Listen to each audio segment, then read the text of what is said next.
I feel like I'm existing at the moment. Beautiful. Like, That's beautiful. You're existing. how do you say it's beautiful? And I just kind of like. It's just all perspective, right? Yeah. All you see is downside. My question is, what's the Yeah. benefit of existence?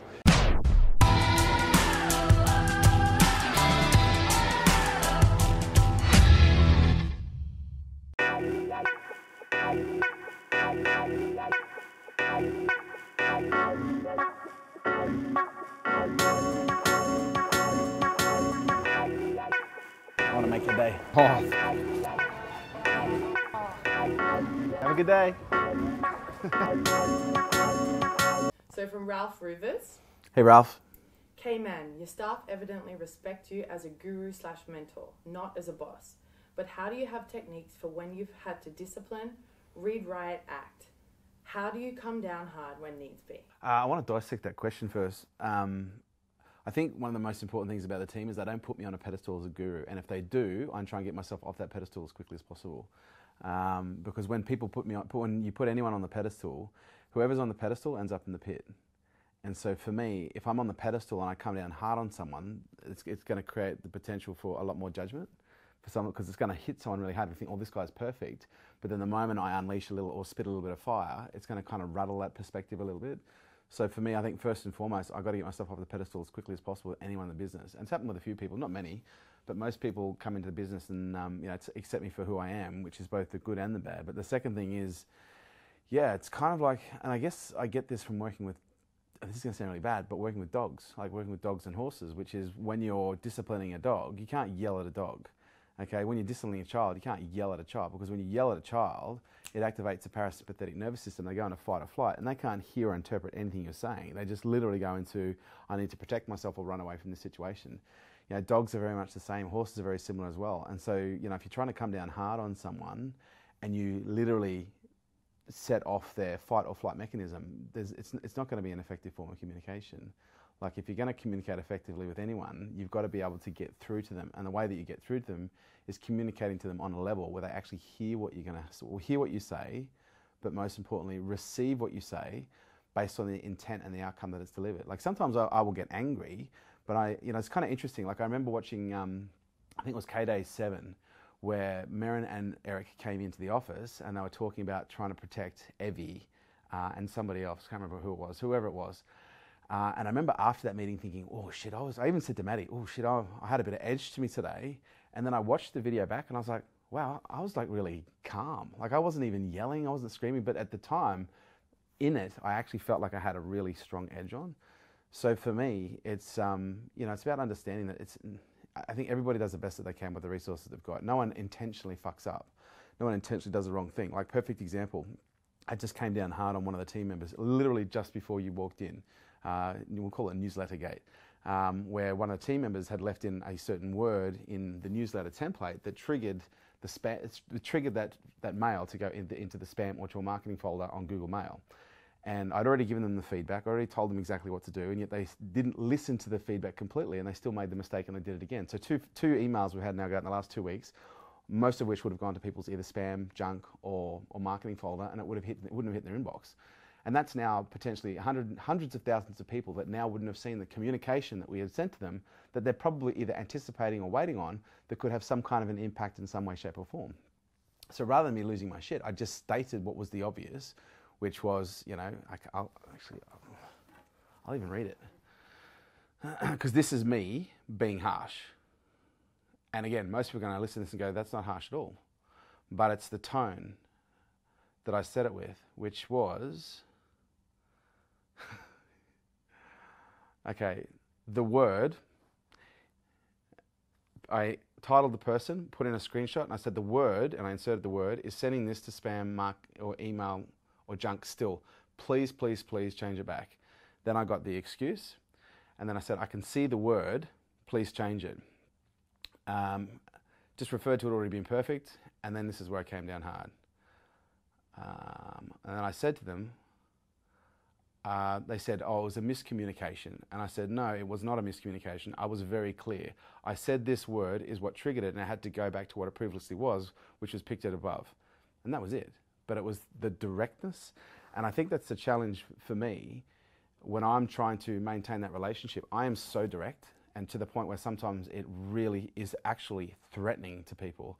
So for me, I have to learn how to manage my directness with a level of empathy so that I can make sure that my message gets through without sending off the alarm systems and then I'm not actually hearing what I had to say. I can almost guarantee you the person that received this communication, the reason that they didn't get it the first time is because on some level, my level of directness is a threat to them.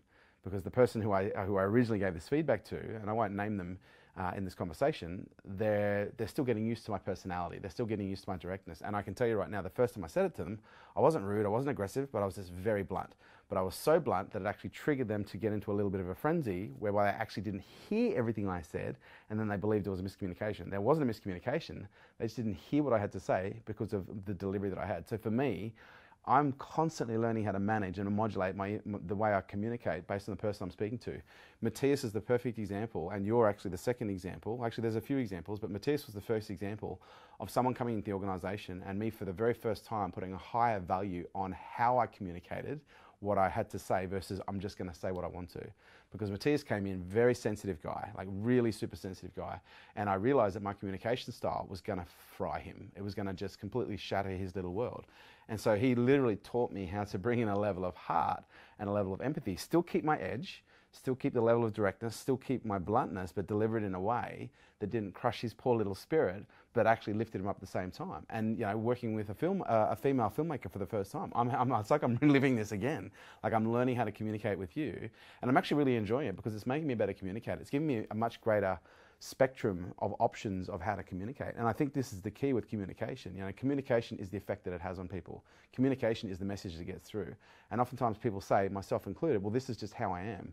And if you say, well, this is just how I am, and you expect people to receive your information in a different way because they just go, well, I have to accept you for how you are, then you're kind of missing the point. And this has for me been a huge lesson because I've actually had people leave out at least a dozen people or more, you know, leave our organisation because of my communication style. And it's not because I'm rude, it's not because I'm aggressive, it's not because I yell or scream, it's because I'm really direct and very blunt. And there are some people that deal with it well, and there are some people that don't. There are some people that I have modulated it well with to be able to deliver it so the message gets through, and there are some people, no matter how much I modulate it, that level of bluntness, that level of honesty, that level of directness, just, for some people, it just doesn't sit. So for me, every one of my team members is my friend. Every one of my team members is my family. And I think that's the distinction because a lot of people try and keep the friendships separate, whereas for me, I don't. They're exactly the same, but I don't have any issue. The moment I have to step in and be firm, I'll be firm, but I'll be calm. I'll be assertive, I'll be firm. But for the most part, I think I'm 99% not aggressive, although I probably can be perceived as aggressive because of the energy that I sometimes bring to the situation, which is just so strong. Yeah. That answer the question? Okay. What's your name? Stephen Lahaz. Stephen, good to meet you, man. I'm from Darwin, from the end. From Darwin? Yeah. You flew all the way from Darwin.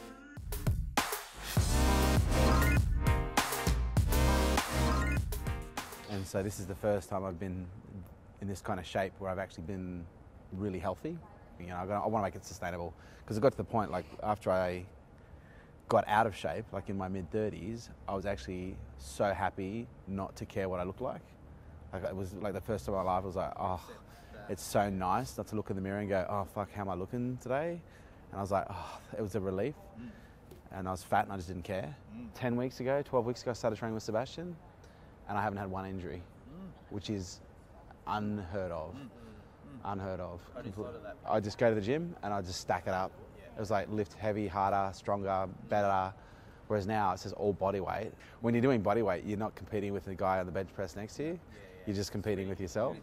And I honestly believe the ultimate competitor is self, because you're never going to beat you. You know, you're never going to beat you.